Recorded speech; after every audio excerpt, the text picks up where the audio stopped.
Hello students, let's start our next topic, accommodation of social diversity.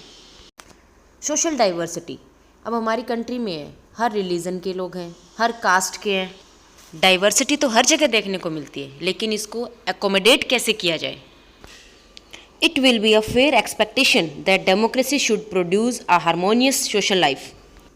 अगर हम democratic country में रह रहे हैं तो ये हम एक्सपेक्ट कर सकते हैं कि हमें एक हारमोनियस लाइफ यानी कि एक साथ मिलजुल के रहें. No society can fully and permanently resolve conflicts among different groups. कोई भी सोसाइटी अपने डिफरेंट ग्रुप्स के बीच के कन्फ्लिक्ट को परमानेंटली रिसोल्व नहीं कर सकती, लेकिन हम इन डिफरेंस की रिस्पेक्ट कर सकते हैं, नेगोशिएट से डिफरेंस को कम कर सकते हैं. इसके लिए डेमोक्रेसी बेस्ट है.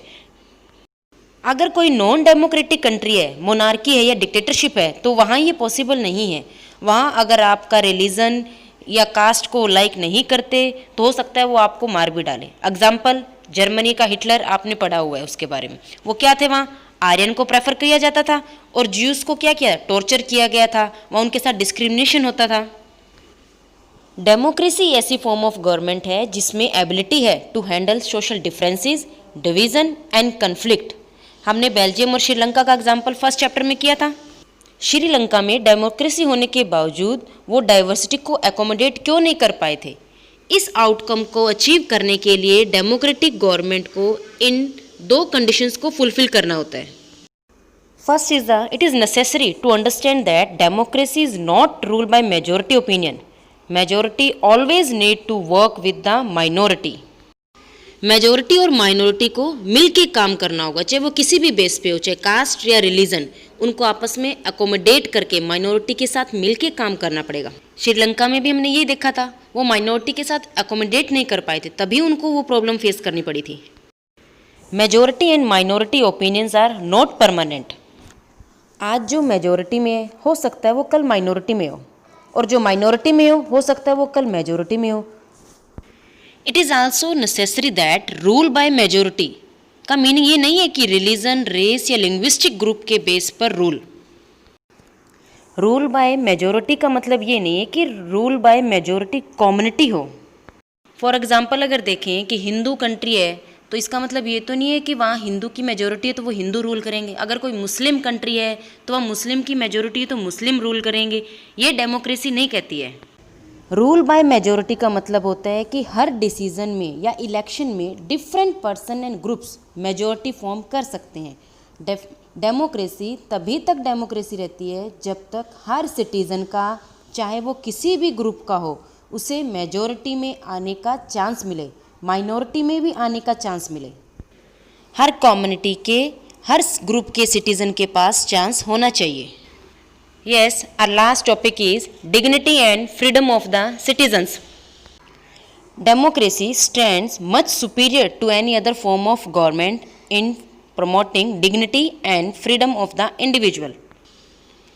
डेमोक्रेसी किसी इंडिविजुअल की रिस्पेक्ट और फ्रीडम के मामले में किसी भी दूसरी फॉर्म ऑफ गवर्नमेंट से सुपीरियर है. डेमोक्रेसी से ये एक्सपेक्ट किया जाता है कि हर इंडिविजुअल को इक्वली ट्रीट किया जाए. हर कोई अपने फेलो बीइंग से रिस्पेक्ट पाना चाहता है. कन्फ्लिक्ट तभी अराइज होते हैं जब कुछ लोगों को लगता है कि they are not treated equally, अगर उनके साथ डिस्क्रिमिनेशन हो रहा है.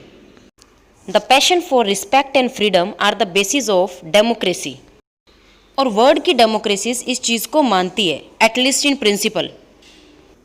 For societies which have been built for long on the basis of subordination and domination.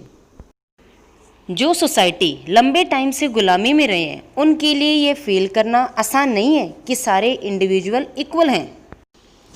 Take the case of dignity of women.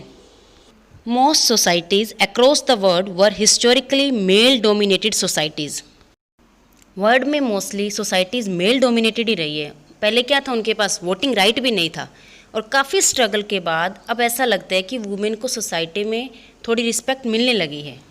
That does not mean that women are actually always treated with respect. उनकी condition में changes आए हैं, लेकिन ऐसा नहीं है कि हर जगह हर केस में ऐसा हो रहा है. But once the principle is recognised, it becomes easier for women to wage a struggle against what is now unacceptable legally and morally. लेकिन अब लॉ बनने के बाद, कानून के बनने के बाद अब वो इजीली अपने राइट के लिए लड़ सकती है। अगर उसके साथ कुछ गलत हुआ है, अब वो लीगली और मॉरली कैपेबल है ये सब करने के लिए।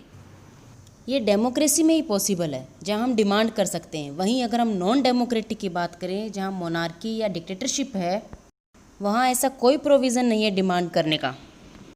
नॉन डेमोक्रेटिक में किसी इंडिविजुअल की फ्रीडम या डिग्निटी उनके लिए कोई मायने नहीं रखती। फाइनली नाउ कंक्लूजन, क्या डेमोक्रेसी सक्सेसफुल है? Most distinctive about democracy is that its examination never gets over. As democracy passes one test, it produces another test. Democracy में क्या है, लोगों की एक्सपेक्टेशन ख़त्म नहीं होती, उनकी डिमांड बढ़ती जाती है। कि एक डिमांड पूरी होती है तो वो सोचते हैं, वो एक्सपेक्ट करते हैं कि हमें ऐसा भी हो, कंट्री में ऐसा भी होना चाहिए। फॉर एग्जांपल देखो, अगर मान लो किसी पर्सन के पास स्कूटी है, तो वो क्या एक्सपेक्ट करेगा कि काश मेरे पास एक बाइक होती। बाइक आ गई तो फिर वो सोचेगा कि काश मेरे पास गाड़ी होती। तो उसकी क्या है, एक्सपेक्टेशन बढ़ती जाती है।